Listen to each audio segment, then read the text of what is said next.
Hey guys, Luke with Cycles and Sleds here. We're going to go over real quick how to get the CNS Flash app downloaded and how to flash your sled. So first thing you're going to do is you're going to go to www.cyclesandsleds.com. When you get that pulled up, this is our home screen. You're going to come over here to CNS Flash. You're going to click on that drop down. It's going to bring you to this screen. You're going to click View CNS Flash License. From there, you're going to choose Polaris, Skidoo, whatever machine you have, and then you're going to either include or not include the torque link box. You have to have this torque link box to be able to flash your sled. So if your buddy has one or somebody you know has one that you can use, great, you don't need it. If not, you'll need to click yes here. From there, you can click on whatever one of these you want.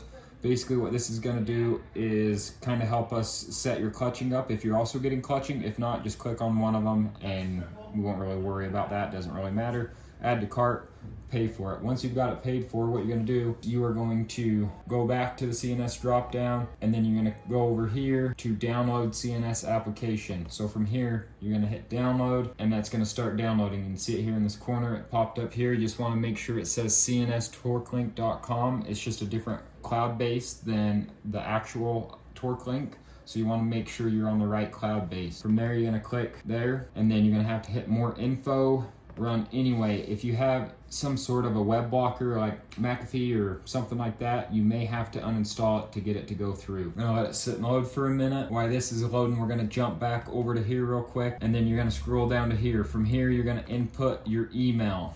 So I'm just using this as a test account, so I'm just gonna put my personal Gmail in here, my order number, select make, Polaris, and then I'm gonna hit submit there. That sends me an email letting me know that you have created your account. So I can't add a license until you have made an account. So you're gonna hurry to do that, and then you're gonna go over here, open up the app. It's still just installing, but that keep loading. What you can do while this is downloading, you can go back here to the cns.torquelink.com, and then you can hit login, and we'll hurry and create our account. All right, so what I'm gonna do is sign up because I don't have an account. So what I'm gonna do is put my email in, gonna make a password. So it's gonna say, thanks for registering. We have sent you an email with a link to activate your account. So you're gonna open up your email, then you're gonna go here, verify your account. So from there, your account is set up. Once your account is set up, then you can just re-log back in on the web browser. Just don't get it confused with the actual flashing app. So then once you're here, you can go look and see if the license has made it. So once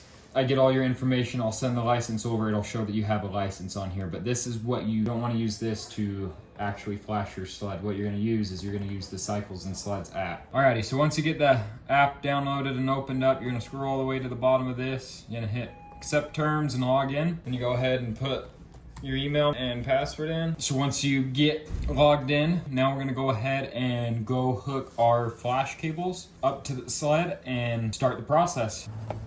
All right, so once you get logged into the app, what you're gonna do is you're gonna hook your torque link box up to the sled.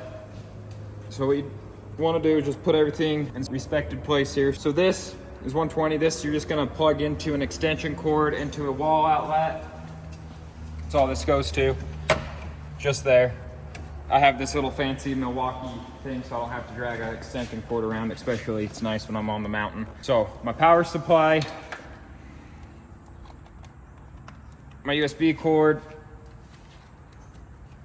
and then my data cable. You're gonna wanna make sure all these connections are good. These here, they don't screw into the box, so you just wanna make sure you got a good tight connection. And then from there, you are going to, this sits back in here on the air box, and you're just going to unplug this, and you're going to hook this into there. Your Skidoo plug, you got your recoil right here. The Skidoo plug, the data plug is right there. So what you want to do, kind of be a pain in the butt to get to sometimes, but you just kind of want to wiggle it out of there. Once you get it out of there, you just pull it out of the cap. And then that's where you plug the Skidoo in. On the cat, it's on the right hand side as well. Your cat data plug is right here. Lift the tab, pull it out. That's where you plug the cable in. All the other steps are the same. And then from there, you're gonna click next, and you're gonna wanna make sure you have a green light on. With my account, I have all of them here, but if you're doing a Polaris, you're gonna click on the CNS Polaris Snow, and then you're gonna connect to the ECU. So you're gonna let that load for a minute here. Okay, so once that's loaded, what you're gonna do is you're gonna scroll through here and you're gonna click on which tune you wanna do. We're gonna put on the stock and control, Sport Stage 3, BRAP Stage 4. That's the boost response on, so you get all the boost as fast as it'll build it and have the ability to control it through your 7S display. So from there, click on Flash ECU, then this loading bar is gonna come up and you're gonna wait, and you wanna make sure it comes up and says Flash finished successfully. And then just go ahead and exit out of it. There's really no order. I just always do power first, hook the torque link, and start your sled up. Make sure she starts up. One thing to check on the boost, make sure your RPM gauge is working. So we're still working on the 25 to get the control sport and BRAP mode to pop up. We haven't got that done yet, but you want to make sure your RPM gauge works. If it doesn't work, the easiest thing I found is take the hood off of the sled you just flashed and plug it into another boost. You can just pull it over, hook it onto the side. It's just this little plug right here. This guy right here unplugs the hood. If I can do it one-handed. And then all you do is just go over, hold your hood right here, plug it in, fire it up, and then let the gauge boot up, and then plug your hood back in, and you'll have your RPM gauge back.